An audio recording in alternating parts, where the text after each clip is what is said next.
Indonesia cuma dikasih 1%, dan itu pun dibancak oleh partai-partai penguasa. Aparat-aparat itu dapat jatah 56 miliar per tahun. Rakyat-rakyat dari tepi-tepi di Riyadh itu yang pakai koteka itu cuma mengambil serpihan-serpihan aja, kalau ketahuan langsung ditembak di tempat. Bukan zaman dulu, saiki, zaman sekarang.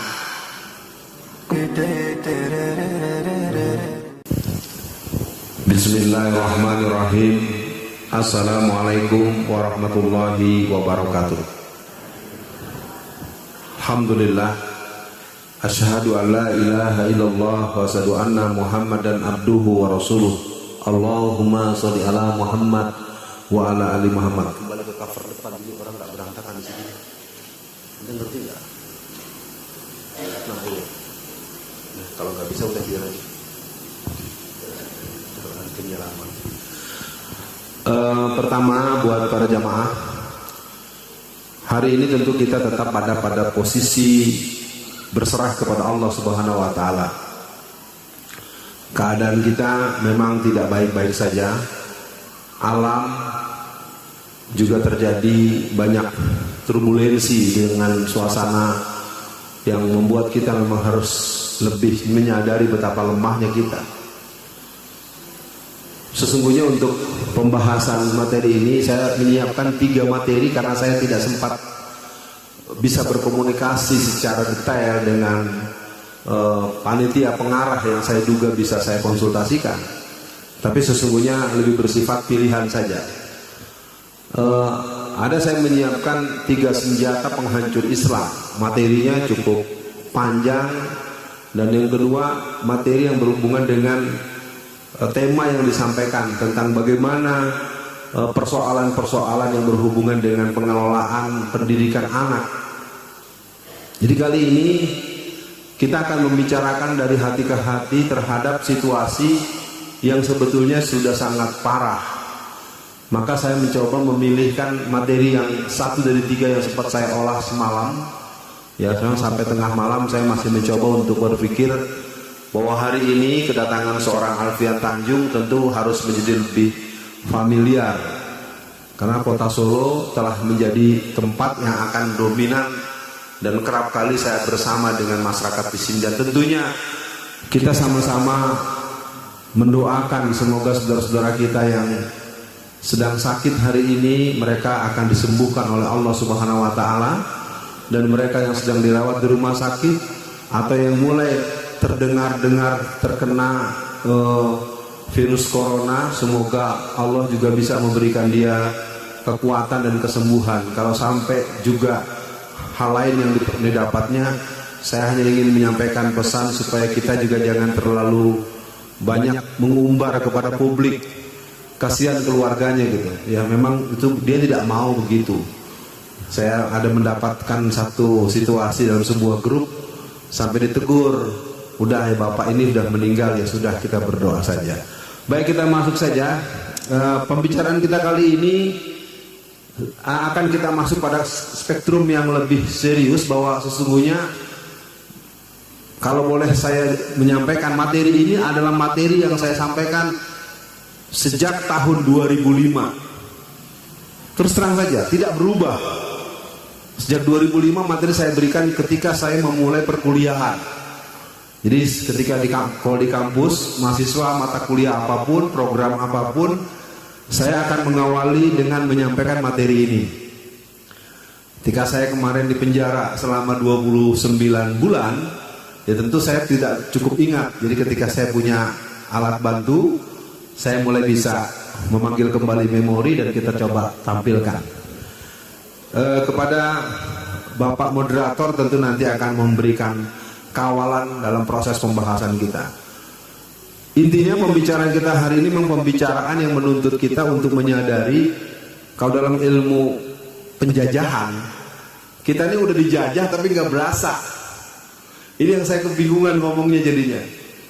Ya, apalagi saya yang kebetulan narasumber resmi negara, jadi jamaah yang belum tahu, saya narasumber resmi di Angkatan Darat, di Kopassus, di Wantanas, di Kesbangprov, di Kesbangda, Jadi kalau pakai akal waras, otak saya sampai sekarang nggak mampu mencerna. Narasumber resmi masuk penjara itu.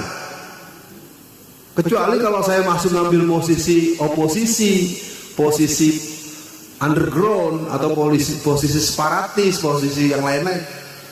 Ini saya memang kekacauannya sedang sangat serius. Mari kita mulai saja. Kita tidak terbantu dengan pencahayaan. Saya bacakan saja. Yang tertayang di sini adalah pada tahun 2025, dua negara Muslim terbesar di dunia, yakni Indonesia dan Pakistan, akan lenyap dari peta dunia. Benar atau tidak, itu mungkin urusan berikutnya. Tapi kalau kita lihat formula daripada pengelolaan ini atau statement ini disampaikan oleh William Cohen. William Cohen ini adalah seorang menteri yang pernah jadi menteri pertahanan Amerika pada tahun 2000-an atau sebelumnya. Pokoknya tahun-tahun 90-an akhir 2000-an dia menjadi menteri pertahanan Amerika dan dia memberikan analisa seperti itu. Kalau saya sebenarnya sangat dakdikduk terus terang saja dengan adanya seolah-olah adanya perpindahan ibu kota itu sudah selesai. Maksudnya sudah terjadi. Kebetulan saya sempat punya kesempatan mengisi safari dakwah, acara dakwah saya di Kalimantan Timur.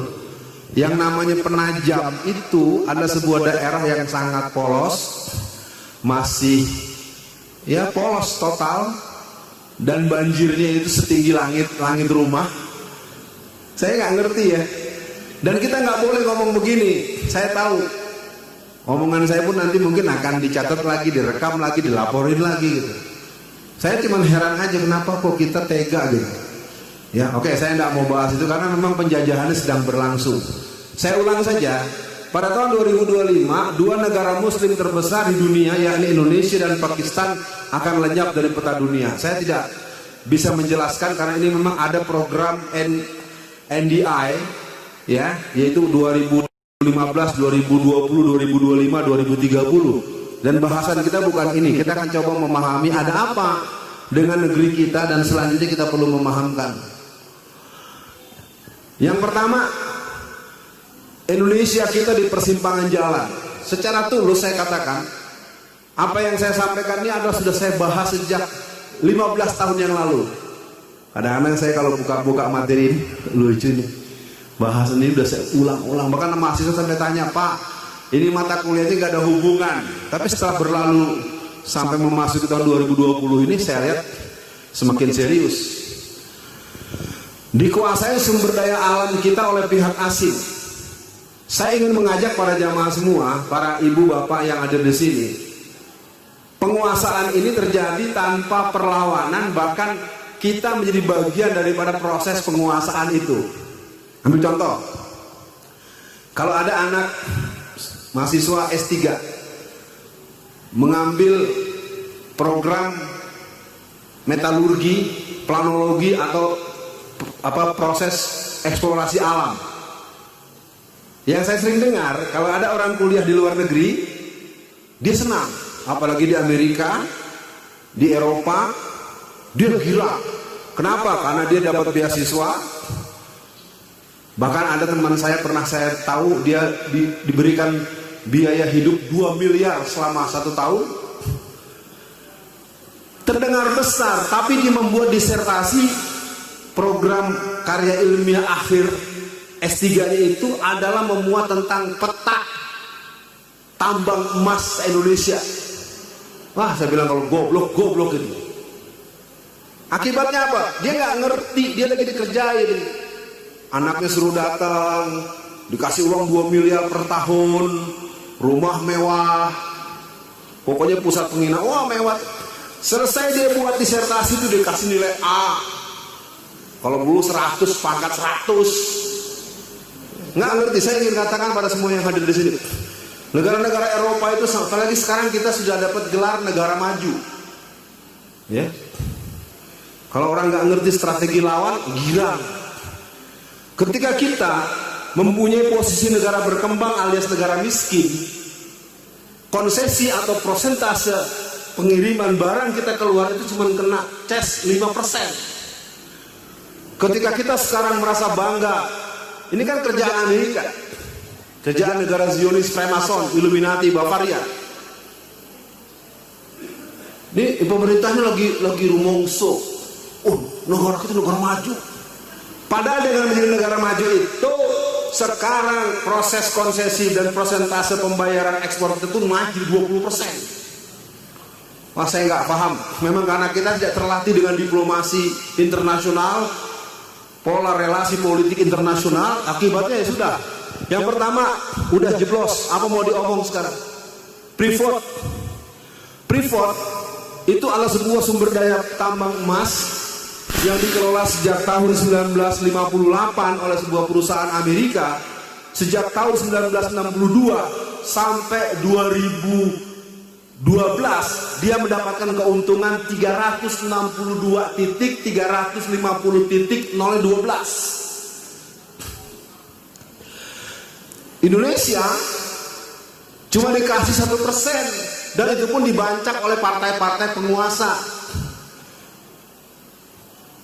Aparat-aparat itu dapat jatah 56 miliar per tahun. Rakyat-rakyat dari tepi-tepi di Riyadh itu yang pakai koteka itu cuma mengambil serpihan-serpihan aja, kalau ketahuan langsung ditembak di tempat. Bukan zaman dulu, saiki, zaman sekarang. Kemarin ketika terjadi peralihan 51-40 itu bohong, baru mau dibahas. Saya nggak ngerti ya, negeri ini tololnya tolol nasional itu. Barang yang belum selesai, belum dibahas, belum ketok palu. Sejak tahun 60-an sampai tahun 2010-2011 itu kita cuma dapat 1%. Sekitar 2011 DPR itu mengkomplain pada PT Freeport. Gagah telah melakukan proses pembelaan pada hak-hak rakyat. Naiknya berapa? 3,75%. Kedengarannya enak. Dulu dari sejak dieksplorasi sumber daya emas, ini baru bicara Freeport. Kita belum bicara yang di Sulawesi Utara, belum di Nusa Tenggara Barat, belum yang terbaru di Halmahera. Jadi negara ini ancur-ancuran. Saya tidak bisa membahasakan kecuali memang penjajahan ini berjalan. Makanya saya tidak pernah mau bosan kalau di mana ada kelompok yang saya anggap akan berteman dengan saya dalam jangka panjang. Gue kasih tahu dulu kalau bahasa Betawi. Gue kasih tahu nih, ini udah dicek. Bahkan lucunya kalau secara ekstrim, seperti ada seorang ayah, anak gadisnya mau diperkosa orang. Dia bukan belain anaknya, malah ikut megangin tangan anaknya. Maaf ya, mudah-mudahan jamaah jangan menganggap saya ngomong cabul. Udah keterlaluan, gobloknya nasional. Dan kita memang tidak punya pengetahuan apa-apa. Ketika 1% dapat diperoleh, kemudian beralih 3,75%, yang terjadi adalah tidak pernah diberikan seperak pun. Terus terang saja kalau moto, kita tuh dalam berbagai event kalah terus. Kita di rumah sendiri, kita dijajah, kita dirampok. Nah makanya orang-orang model saya ini memang ya, terus diganggu terus. Dikit-dikit dilaporin polisi, dikit-dikit laporin polisi. Karena saya bukan gerakan apa, ya. Posisi saya posisi resmi, diminta resmi oleh negara untuk jadi narasumber. Yang kedua, berkembangnya pola dan gaya hidup yang berakar pada ideologi sekuler, liberal, pluralis. Ini yang jadi persoalan kita hari ini, serius sekali. Pandangan-pandangan yang sifatnya dikit-dikit, oh jangan bobo agama, dikit-dikit agama musuh Pancasila. Apalagi. Nah pandangan-pandangan inilah yang sebetulnya membuat kita jadi sulit. Misalnya acara hari ini. Cara hari ini tentu tidak bisa dibantah. Menjadi hadir sebanyak ini cukup disebabkan karena edaran Kementerian Agama. Saya baca juga. Tapi kita berserah kepada Allah. Semoga seluruh yang hadir di sini sehat-sehat saja. Semua yang bersama dengan kita. Karena bagaimanapun semua tidak ada kekuatan kecuali dengan izin Allah Subhanahu Wa Taala. Ya, ini penting buat kita pahami juga. Kalaupun ada yang mencoba bersikap secara sepihak, tolonglah Anda pahami. Kita akan bilang, kalau sampai kita punya acara dipersoalkan bahkan dibubarkan, bubarkan mall. Karena mall tetap rame. selama mall masih rame, pusat perbelanjaan masih rame, jangan pernah kita mau dibubarkan.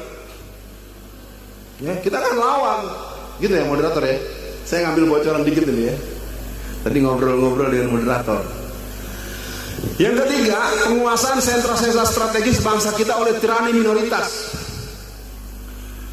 Mungkin saya harus mulai bicara dalam artian kekeluargaan. Sekitar tahun 2010 saya pernah berbisnis telur asin. Kesannya kecil, tapi karena kebetulan memang saya juga orang Padang. Tahu Padang apa ya? Ente orang Padang juga rupanya ya. Nih duo Padang nih, gimana ceritanya nih? Tapi orang Solo nggak merasa dijajah kan ya? Ini duo Padang gitu.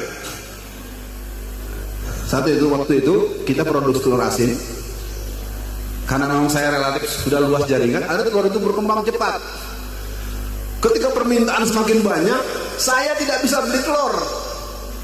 Dari 350 peternak itik, kuyup, entok, soang atau sejenisnya, unggas-unggasan itu, 350 peternakan, satu pun tidak ada yang bisa kita beli.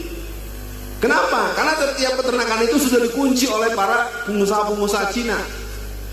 Yang ini 35 juta, 20 juta. Nah, ini penyakit petani-petani di kampung-kampung tuh, kalau sudah pegang uang 25 juta, 30 juta, pertama apa? Beli motor. Akhirnya duitnya nggak ada lagi. Padahal itu kan niatnya untuk beli pakan, buat apa? Buat pengembangan. Akibatnya, nggak mau tahu lu punya utang sama maka kalian kaki punya telur, lu aja telur lu kasih gue tiap ali.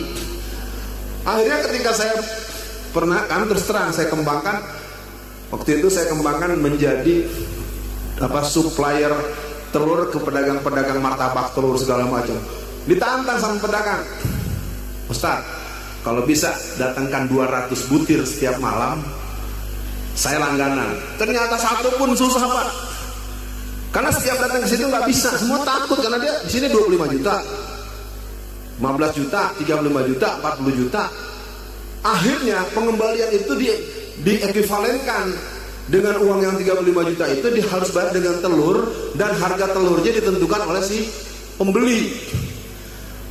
Ini saya harus buka satu yang kecil-kecil dulu, karena kalau kita teruskan nanti ini banyak hal. Oke ya. Komunitas mayoritas umat Islam masih menjadi budak di negeri sendiri.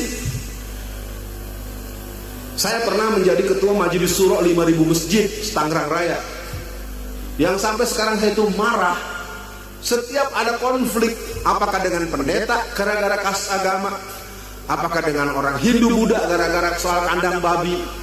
Pokoknya kalau ada keributan antara kelompok Islam dengan kelompok yang bukan Islam, mesti yang ditangkap polisi yang Islam. Otak saya nggak ngerti, beneran asli.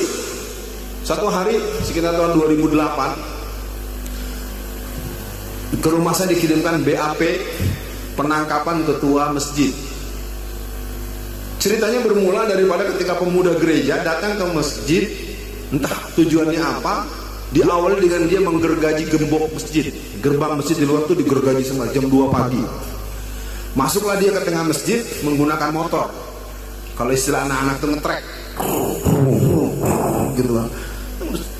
Karena saya tanya sama Pak Moderator, kalau ada orang masuk masjid naik motor ngetrek, diapain?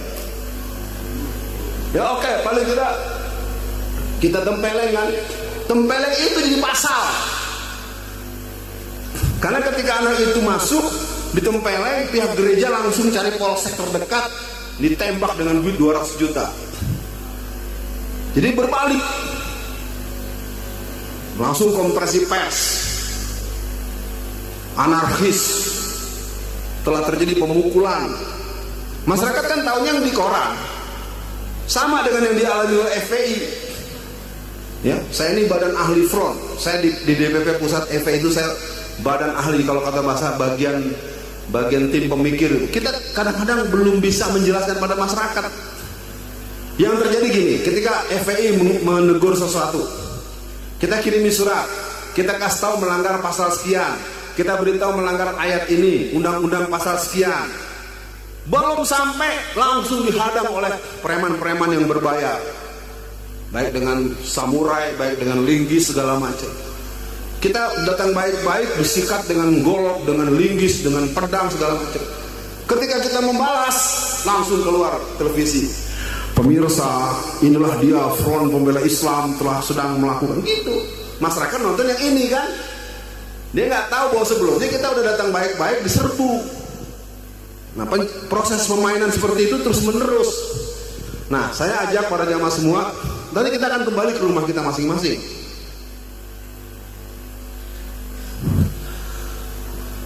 Ini mungkin pesan buat adik-adik kita, buat anak-anak kita. Karena terus terang sekarang ini tentu hari apa? Sabtu ya. Sabtu hari ini ada yang sekolah, ada yang kuliah. Kalau saya coba tes aja juga mungkin juga agak sulit. Katakanlah misalnya di ruangan ini yang laki-laki, yang mahasiswa berapa orang? Mahasiswa itu artinya S1 ya. Yang mahasiswa 1, 2 orang. Oke, laki-laki. Ini kan yang umahat. Yang mahasiswi berapa orang? 1, 2, 3, 4. Berarti kan yang lain lagi pada kuliah. Gue gini-gini 30 tahun gue jadi dosen, gak ada kuliah Sabtu karena ngomongin sore. Ini terus terang aja, ini acara-acara isinya nenek-neneknya, emak-emaknya, tampaknya muda-muda cantik-cantik. Karena emang wudunya sholat malamnya bagus. Ditanya umurnya berapa? 40 tahun, 45, 60. Bukan nyindir ya Bu ya. Baik, sekarang kita sampaikan pesan itu. Pesan pertama buat generasi muda kita sebelum kita membahas hal-hal yang menjadi sebab. Nanti kita akan bahas ada apa sebetulnya, kenapa sehancur ini kita. Himbauan saya buat ibu-ibu, buat bapak-bapak, buat teman-teman, juga mungkin buat kita juga, buat saya juga. Mari kita ajak anak-anak kita bersama kita untuk memahami persoalan secara utuh, menyeluruh, komprehensif dan holistik. Sekarang Habib Rizik di luar berlama-lama. Saya kadang-kadang kuping saya panas. Jadi pemimpin pengecut.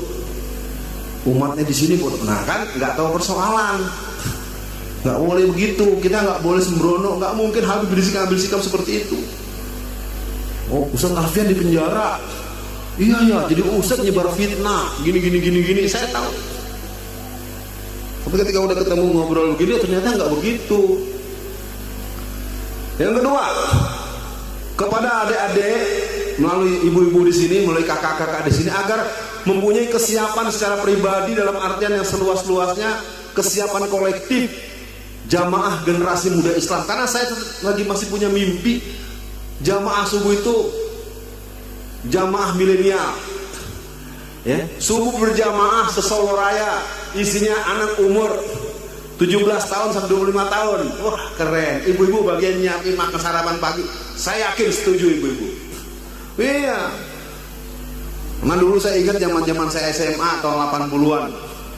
Itu kan kalau apa-apa jihad, jihad. Salat subuhnya di mana? Di rumah. Jam berapa? Jam 6. Nih bapak-bapak nih kalau dites juga nih mesti dikontrol nih. Subuhnya ke masjid nggak tadi semua nih?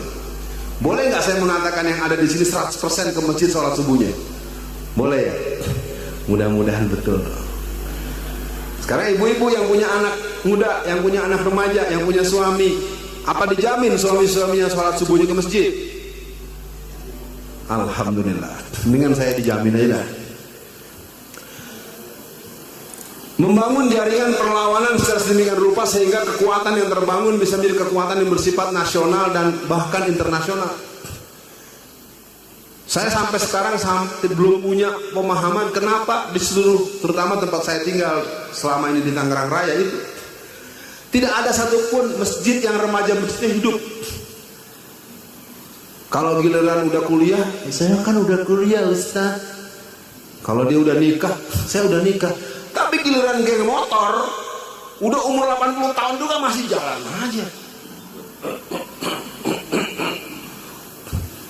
Geng motor 80 tahun masih jalan, ngurus remaja masjid baru nikah aja, seolah-olah udah nggak level. Saya nggak tahu kalau di Solo mungkin berbeda, di Jakarta begitu. Nah, apa sebenarnya yang kita hadapi? Sebenarnya ini wilayah serius. persoalan yang dihadapi oleh bangsa kita yang pertama adalah proses perpecahan. Ini permainan sistematik dari kelompok Illuminati, Bavarian, Freemason, dan kelompok-kelompok yang sudah dimainkan oleh orang Kristen dan orang-orang komunis yang sebenarnya sebagai penopang daripada labilitas permanen. Di biar jamaah juga kenal saya dengan lebih jauh. Saya memang membuat branding PKI itu supaya mempertegas bahwa ini musuh negara. Tapi kalau kita turun ke bawah ini seperti gunung es. Karena kelompok-kelompok salib, ya, mereka tidak ada urusan dengan Indonesia lebih berlanjut. Mereka akan tetap mendengar komando Vatikan. Mereka akan tetap menunggu komando jaringan Kristen internasional. Yang kedua, ya, persoalan yang dihadapi oleh bangsa kita. Yang kedua, internasionalisasi narkoba. Temuan saya selama kurang lebih 29 bulan dalam penjara itu 250 ton masuk ke Indonesia dengan resmi, disambut dengan seragam coklat dan seragam biru, ada berkas, ada berita acara. Nggak tahu lagi saya mesti ngomong apa lagi. Jadi narkoba negeri ini masuk dan mereka merusak sejak anak-anak PAUD, anak-anak TK, SD. Itu skemanya namanya medium inkubator narkoba. Memang kalau semakin dibahas, semakin punya alasan mereka laporin saya lagi ke polisi. Ya, karena mafia-mafia ini memang benar-benar jahat. Jadi kalau sekarang bapak-bapak, ibu-ibu, teman-teman kaget anaknya kena narkoba, bukan salah dia. Dulu waktu dia kecil, dia sembarangan makan, sembarangan jajan. Saya buka aja deh skema mereka. Tidak dilecehkan, tidak diperkosa, cuma disuntik 5 dosis. Jadi ketika dia menjelang pulang kuliah itu diantarkan, udah begini ya. Apa kata orang? Bapaknya anti narkoba, anaknya narkoba. Ya. Memang mengerikan, maka saya bilang kita emang sudah dalam cengkeraman. Ya. Adanya sikap diskriminatif terhadap warganya sendiri. Yang aneh itu mayoritas tertindas. Ini sampai sekarang saya belum punya. Saya cek kemana-mana susah. Contoh misalnya teroris. Teroris pasti ntar ujung-ujungnya jenggotan, cingkrang, istrinya bercadar. Saya tanyakan pada beberapa jenderal-jenderal polisi yang punya hubungan baik dengan saya, dengan komunikasi obrolan verbal gini. Pak, saya ngerti Pak, yang namanya pasukan bersenjata itu juga dimiliki oleh Brigade Yesus, Laskar Kristus, Laskar Bunda Maria, Kelawar Hitam, pasukan Super Ninja, ada 5 Pak. Kenapa nggak pernah saya dengar ada operasi menangkap para laskar-laskar Kristen bersenjata? Tahu nggak jawabnya? Tidak diperintah atasan dan tidak ada biaya operasional nangkepin mereka. Jadi kalau nangkepin yang Islam ada duitnya. Jadi mengerikan ini para jamaah semua. Pada hari ini kita ingin mengatakan bahwa negeri kita memang udah. Jadi kalau boleh kita mengutip sedikit pernyataan Pak Karno, ya sebagai orang yang pernah ada dalam peran sejarah bangsa kita. Presiden pertama pernah berkata, kita dijajah Belanda, kita dijajah Jepang, dan kita akan mengalami dijajah oleh pemerintah kita sendiri dengan lebih kejam dari penjajah. Ya tapi repotnya orang yang ngomongin Soekarno justru kata pengikut Soekarno. Aduh. Makanya saya bukan pendukung Soekarno ya.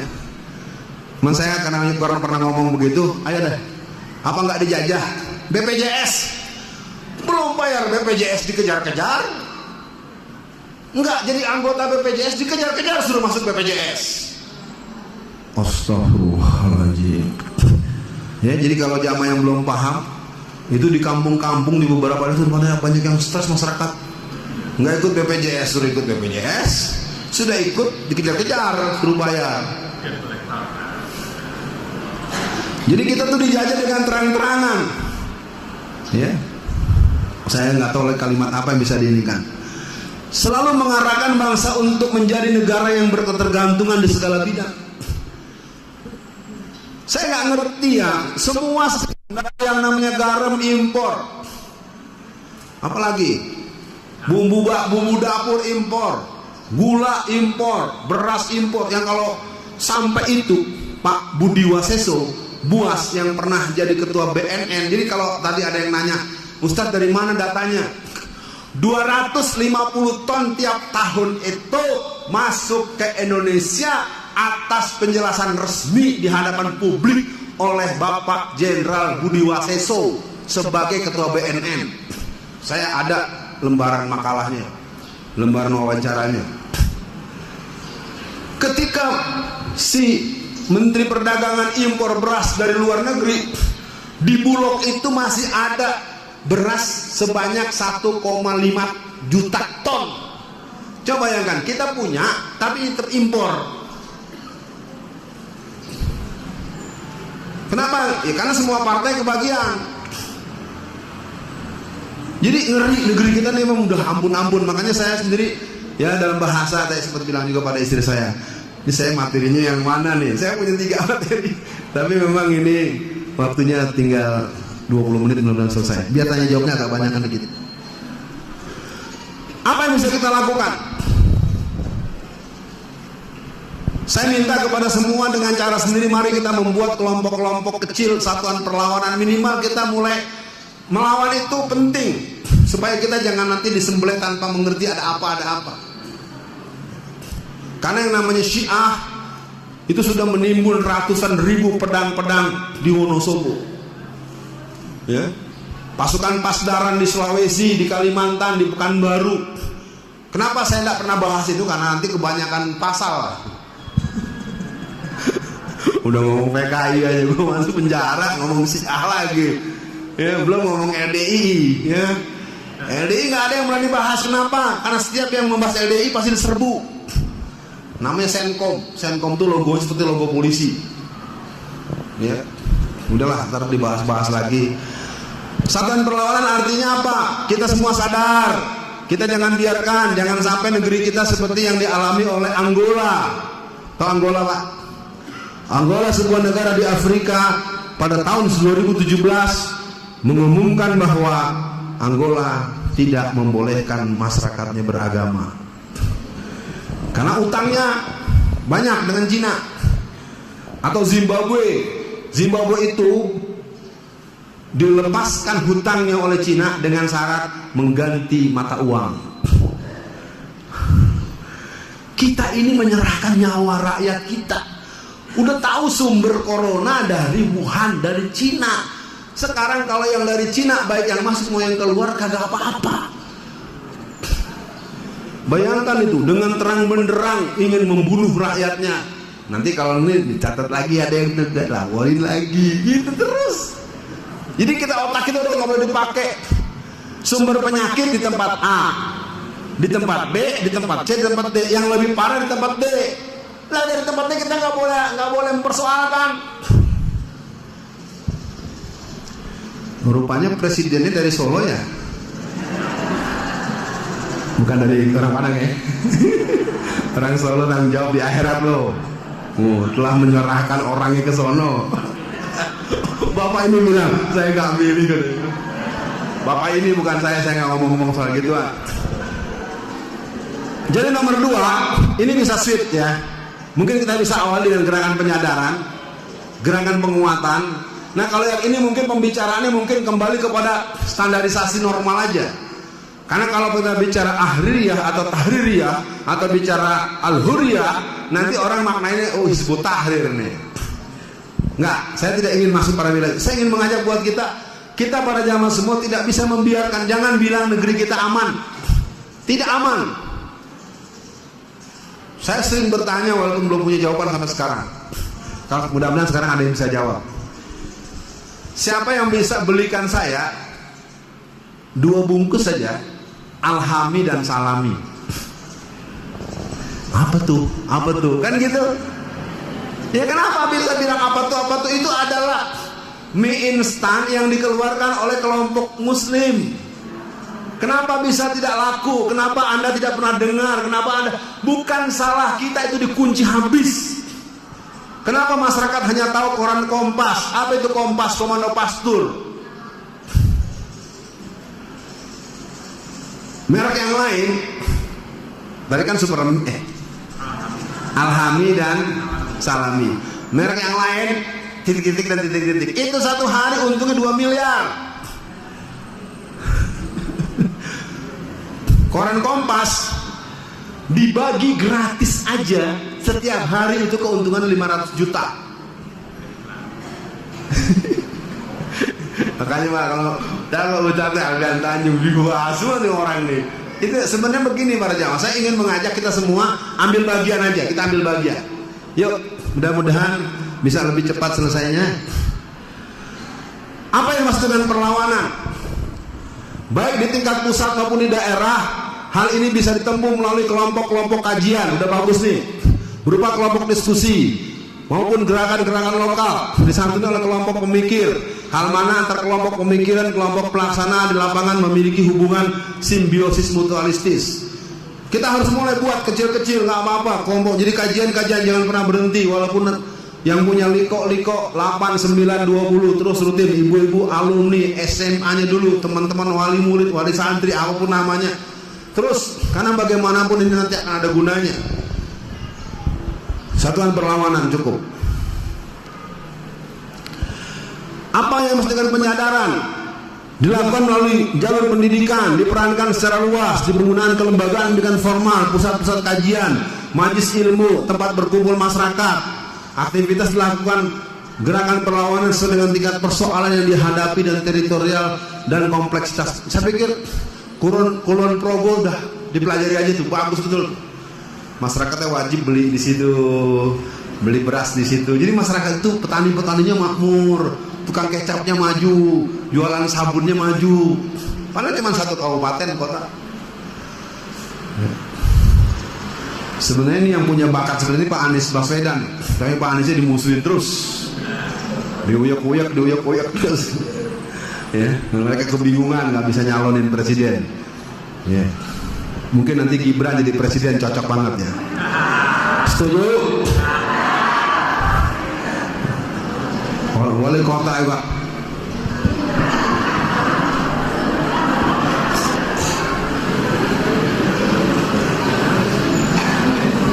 Sul adab begitu mau dipilih. Gerakan penguatan. Kesadaran telah dimiliki secara luas dan merata perlu mendapat penguatan, baik secara nilai mental spiritual maupun nilai bersifat fisik. Pengadaan fasilitas dan dukungan real, peluang, dana, dan peran lanjutan, perorangan, komunitas yang telah tersadarkan situasi tentang Indonesia yang berada pada era penjajahan.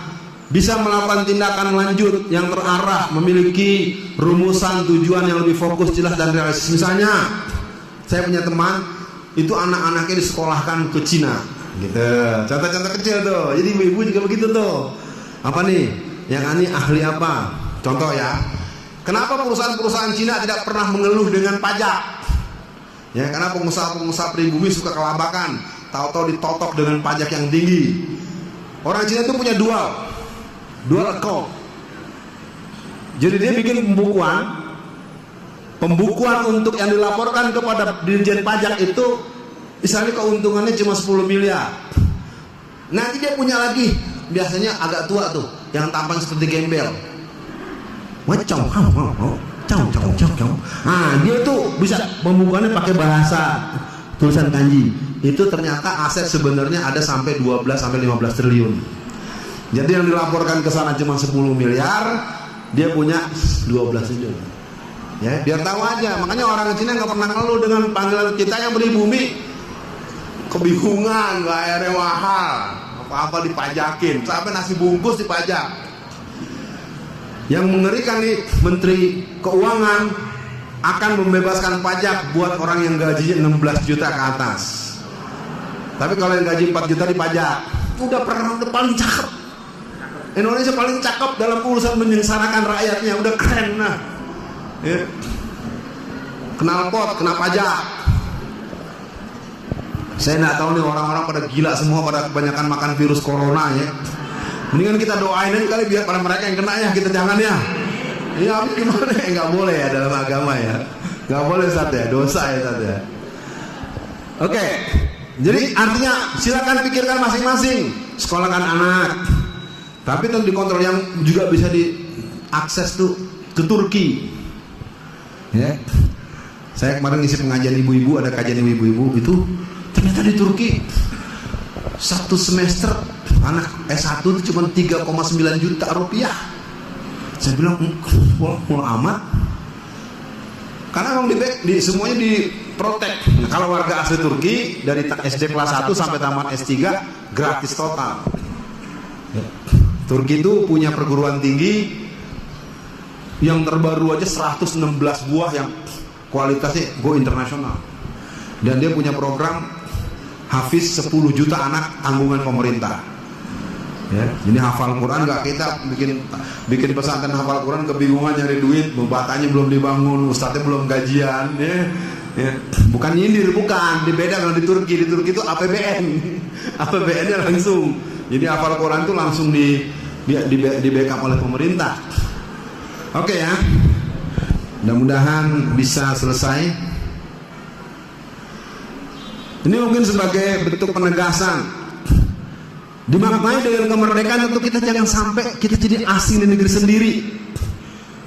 Saya kebetulan waktu saya ditahan pertama kali di Polda Metro Jaya, saya bertemu dengan Ali Imron. Saya tidak mau memberikan komentar tentang dia bagaimana. Saya tanya, dulu kenapa dibom tuh Bali?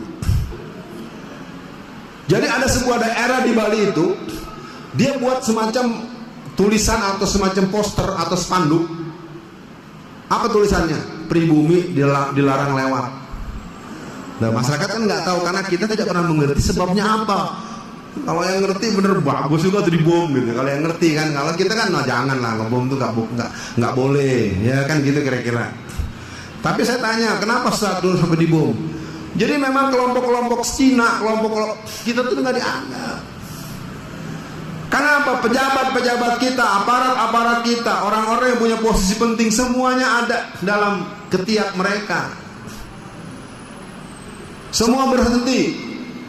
Bulan Ramadan 2016 di Lampung atau di Medan kalau nggak salah, di Medan itu seorang polwan perwakilan Polresta Medan itu ditempeleng oleh orang Cina tuh gigi sampai rontok. Itu operasi sweeping di hari pertama bulan Ramadan. Bukan FPI, bukan laskar-laskar, itu polisi langsung. Ternyata yang punya hotelnya orang Cina. Lu polisi tahu apa? Gua udah bayar sama bos lu. Lu datang sini, pak, rontok giginya. Nggak ada pembelaan dari atasannya. Ini situasi negeri kita hari ini. Jadi kita munculkan keberanian. Saya nggak tahu lagi deh utang-utang perlu dibayar apa enggak ya.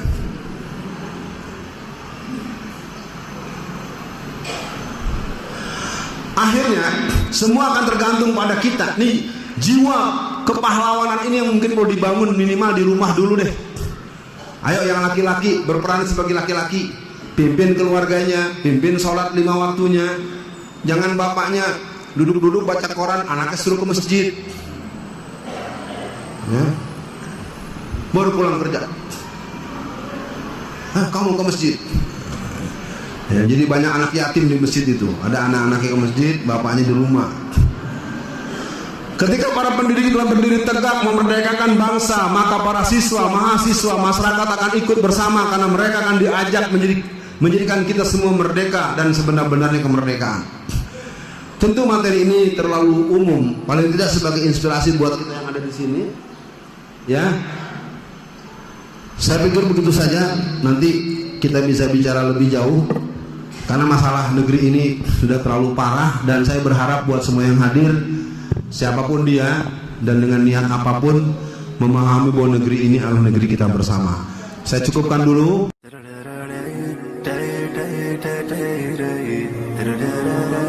day, day, day, day.